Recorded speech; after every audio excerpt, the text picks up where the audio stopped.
Hello guys, welcome back muli sa aking channel.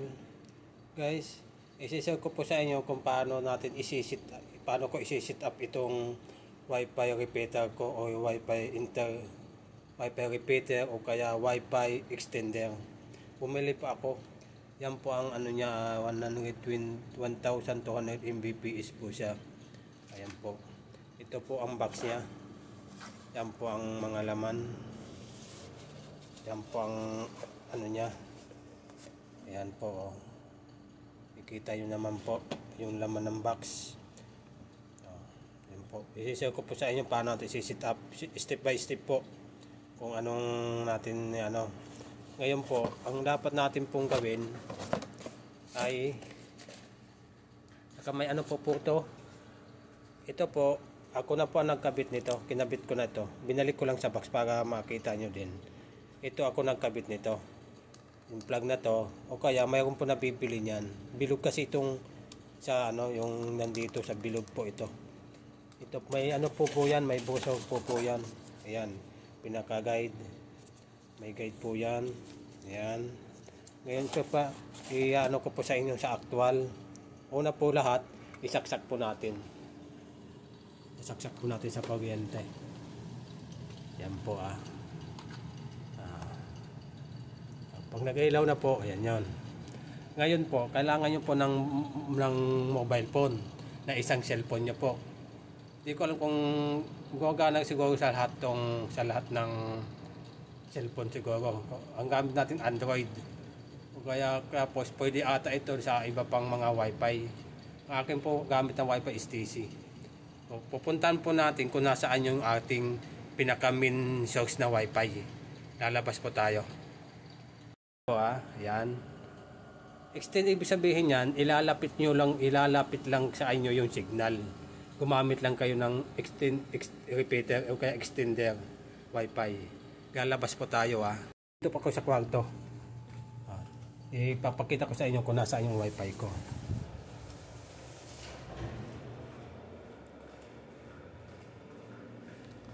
Ayan po yung dito po yung pinakano natin Wi-Fi. Yan po nakalagay siya dyan. Yan po nakalagay yung Wi-Fi natin. Yung likod niya po, yung kwarto namin. Yung likod niyang kwarto namin. Kaso yan, yung pader na yan po, makapal yan. Makapal, sa Saudi Arabia, makakapal yung hollow block nila. Siguro dalang doble ata ng hollow block na pinakamanipis sa atin. Yan po. Ngayon, papasok po tayo sa kwarto. Para makita natin. Nandito po yung kwarto. Ayan niyo po ngayon, dito po. Ayan. Nandito yung ano natin. Wi-Fi repeater. Ayan. Okay. Ngayon, kailangan yung gumamit ng isang cellphone. Natin gagamit. Dito natin i-connect yung Wi-Fi repeater natin. O Wi-Fi extender. Ayan po Ngayon, punta po kayo sa setting. Ngayon, i-check nyo po yung Wi-Fi connection ninyo. Ito po yung gamit natin nasa labas. Ayan. Ayan. Pag na-search nyo po, nakita nyo po yung Wi-Fi repeater ninyo. Andyan na po sa loob. Ayan na po, nasa ibaba. Ayan na po. Ito yung gamit na sa taas. Ito yung nasa baba. Yung Wi-Fi 5G. I-click nyo po. Ayan. Ngayon, ilagay nyo po yung password. Yung password niya po, yung password ng inyong Wi-Fi connection nyo. Pag nailagay nyo po yung password ng inyong Wi-Fi na ginagamit, i-click nyo na yung connect.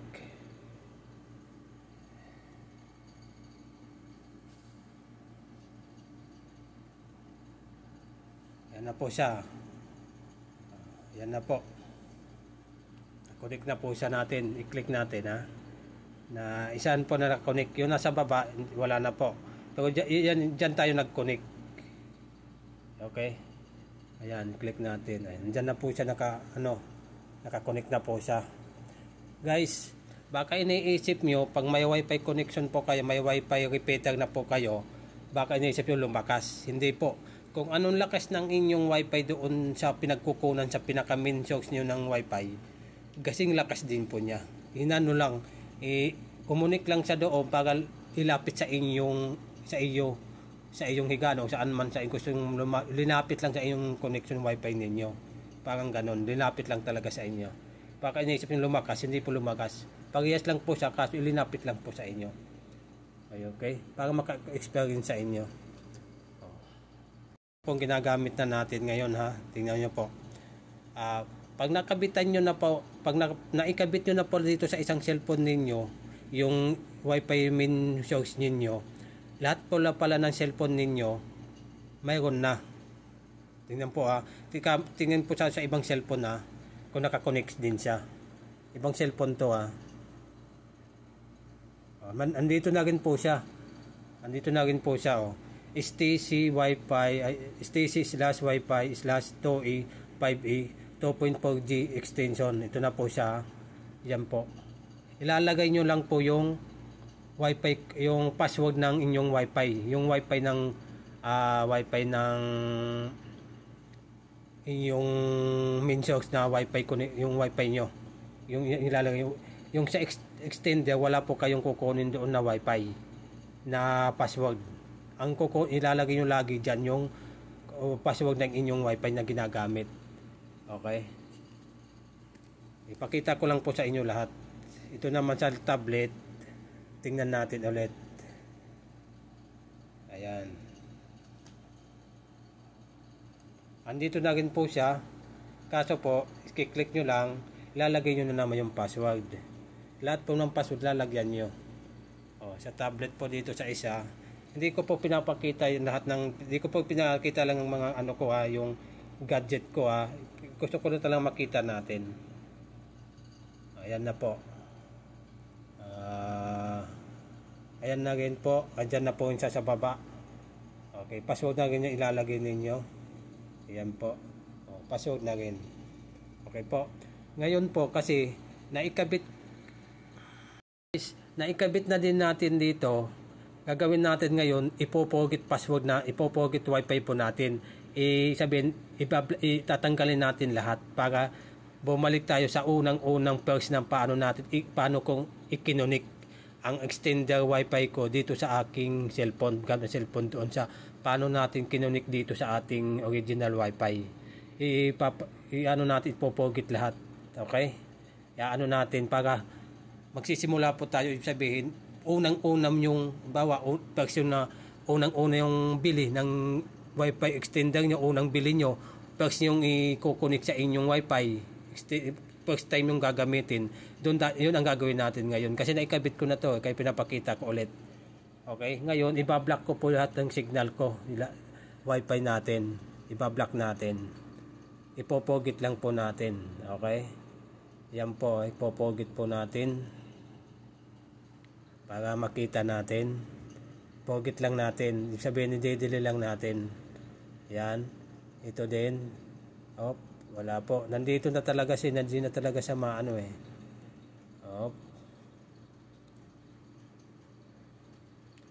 Nandito na talaga siya. Nandito na talaga siya, di na siya maalis. Yan ha, tinanggal ko ang wifi natin. Kita yun lang po, wala tayong signal ha. Punta tayo sa setting.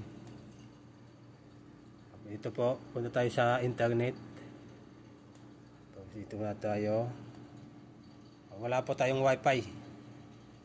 Actual po natin ginagawa. Yan po yung wifi natin, yung STC wifi. Ayan, tapos itong isa. Kaso dalawa yan po, pwede mong lagyan ng password. Ito lang lalagyan natin sa taas. Yan po. Diyan po natin ilalagay yung password ha. Para maano natin. Nilagay ko na po yung password. Ayan. I-connect na po natin.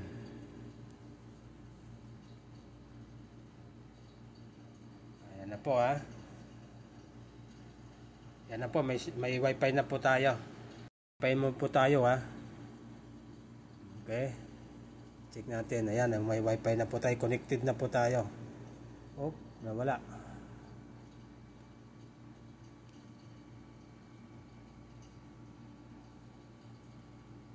Nawala po boss, mga boss, nawala. Po tayo.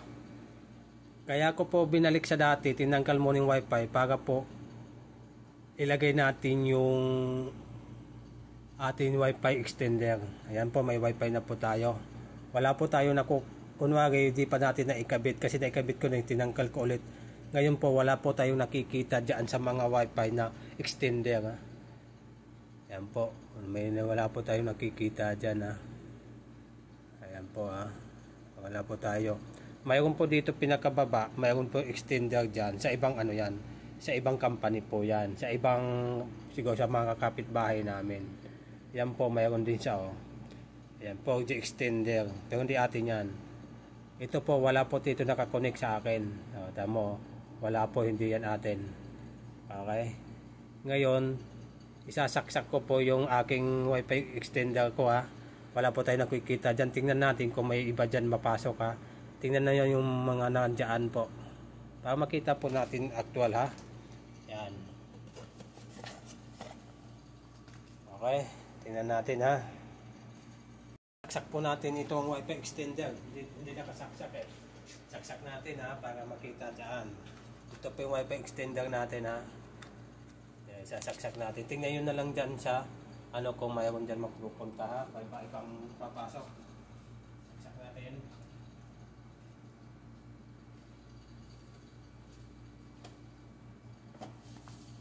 Wala pa po wala pang yan po. Wala pa. Check natin wala pong bagong pumasok na okay. Natin.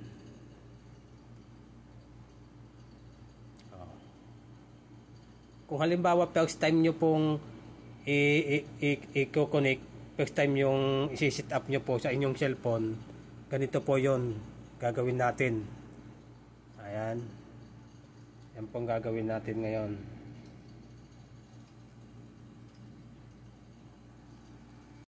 Ayan na po. Andyan na po yung natin sa baba.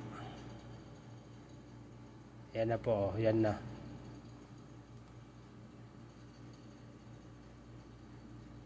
Yan na po. Nakita na yung natin sa baba. Yan na. I-click yun na lang. Guys. Ganito talaga sa lumalabas Hindi na natin maibalik yung dating setup. Yung una ko po siyang nabili. Paano natin pero mayroon na po akong video kung paano ko nilagin. Pag halimbawa po first time nyo po pong bibilhin yon halimbawa nabili nyo po bagong bili nyo, tapos ngayon isi-set up nyo doon sa inyong cellphone, i-connect nyo na yung wifi extension repeater ninyo first time. May dalawa po doong may video po ako, may dalawa doong setting, may AP mode saka setting wifi ata doon, may dalawa doon. Yun ang makikita nyo po. Kasi ito na po, wala na po ito, dito lang po. Ito po yung yung ilalagay nyo na lang yung password. Yun na po, makikita nyo na yung pag nailagay yung password, okay na po siya, i-connect nyo na lang, nakakonect na po siya. Okay po, ngayon pakikita ko po sa inyo yung sinasabi ko Pag bagong bili nyo po ang inyong wifi, ito po makikita ninyo sa inyong pag nakita nyo yung pinaka-code ng inyong repeater wifi, yan makita nyo yan sa cellphone nyo, ito po ang makikita nyo. Ilalagay nyo po yan para ma-connect nyo na doon sa inyong cellphone para ma-extend na siya. Ayan po, yan ang makikita natin. Pag yan po i-click nyo na, yan po makikita nyo naman dyan. I-click nyo po yung login. Click nyo po yung login, yan po dalawa. Yan na po, pag i-click nyo yung login, ito makikita nyo. Nag-set up po ako sa next dito sa repeater mode setting. Diyan po ako nag-click ko po yung next sa IP mode setting. Diyan nag-click. Tapos pag ni-click nyo po yung sa repeater mode setting pag i-click nyo yung next, ang lalabas doon yung lahat ng pangalan ng wifi. Pag nandoon makita nyo po yung wifi, i-click nyo yan, tignan mo. Ang kukusahin nyo po, subukan nyo rin yung IP mode setting. Pag first time yung bili, yung bago yung bili pa lang, i-click nyo, i-ano nyo pa yung IP mode setting pa rin kung magkaiba sila. Kasi hindi ko na pwede maibalik kung ano eh. Dito na po siya, oh, di ba? Yan po siya. Tingnan nyo naman, pag i-click niya yung next yan, makiklik niya.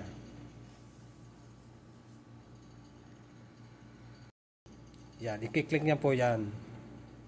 Yan po ang lalabas.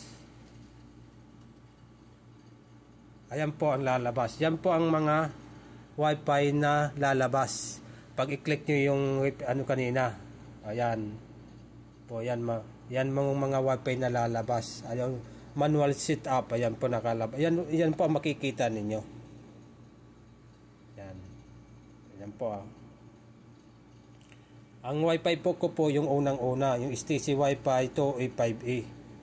Yan po makikita nyo lahat dyan yung wifi. Tapos i-click nyo po yung nasa taas. Ayan po. I-click nyo yan. Yan. I-click nyo po yan. Yan. Yung wifi na pinakataas. Yan. Ayan po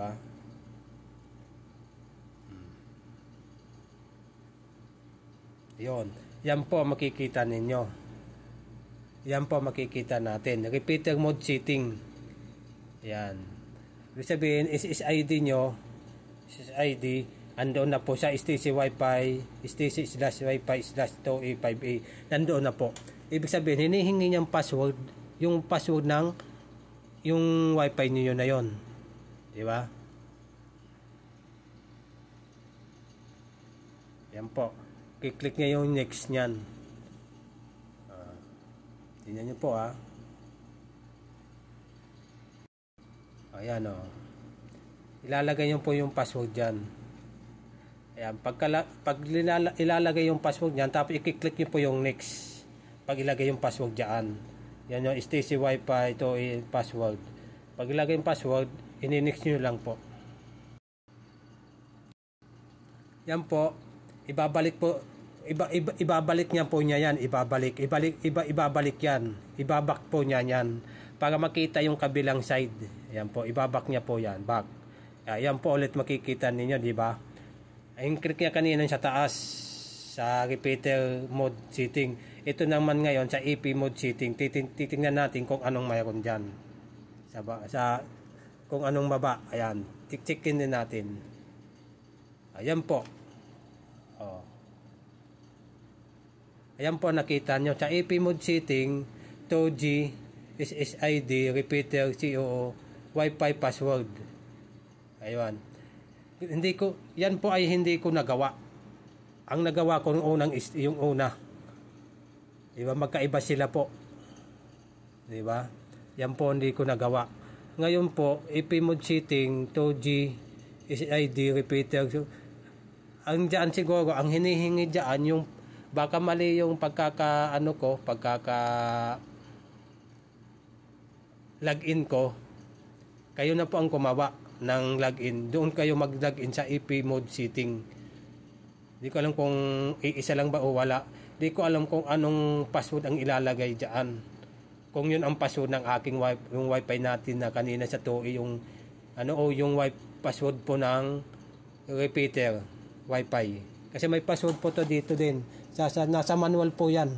Nasa manual po yan password din dito. Nandito din yan. Yun ang hindi ko po nagawa. Ngayon, hindi ko alam kung iisa lang ang pag-login ng AP mode setting sa repeater setting. Hindi ko alam po kung iisa lang sila Ganun po ang iniina ko sa inyo. Kayo na po ang yun. Kayo na ang gumawa sa actual ninyo. At least nakita nyo yan kung paano gawin. Yan po. Ayan. Kasi para hinihingi kasi 2G is ID. Yan pa ang code ng yan ang code ng repeater natin. Code po yan. Code nito yan ng repeater wifi natin. Yan ang pinaka-code niya, CO4A. Ibig sabihin, ang password ang hinihingi siguro niya, wifi password ay yung nung wifi ng wifi extender ninyo. Hindi yung password ng wifi mismo ninyo.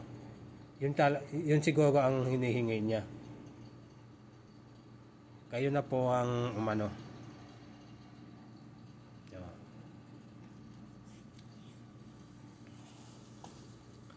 Kasi yan ang wala naman diyan yung ano natin, yung wifi natin, yung una ganina nakita ninyo. Kasi yan 2G is ID. Yan pa ang code. Ibig sabihin wifi password ang hinihingi niyan. Di ko alam kung wifi password ng wifi natin ang ginagamit o wifi password ng nabili nating extender wifi. Repeater wifi. Di ba? Nakita niyo naman sa taas oh. Pinaka-code niya CO4E. Di ba doon sa taas oh. At may idea na po kayo. Pero wala pa po yung signal natin sa taas. Yung ano pa siya.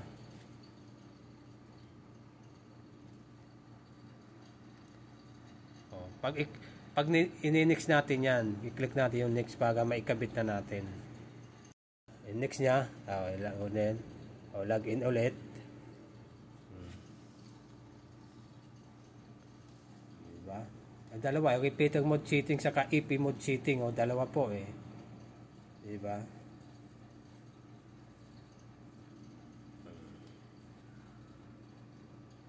Yan po, balik sa dati. Ayan po, i-click po niya yan. Pagka-click niyan, wifi natin yan. Ilalagay lang po dyan yung ayan po, sign into network. Yan na po. Ayan, kita nyo naman po.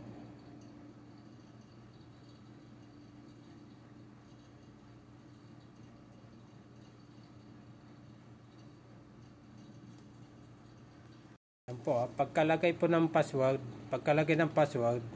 ini-next nyo na po yan. Next na. Yan, next. Ayan na po. Success na po ang ano niya.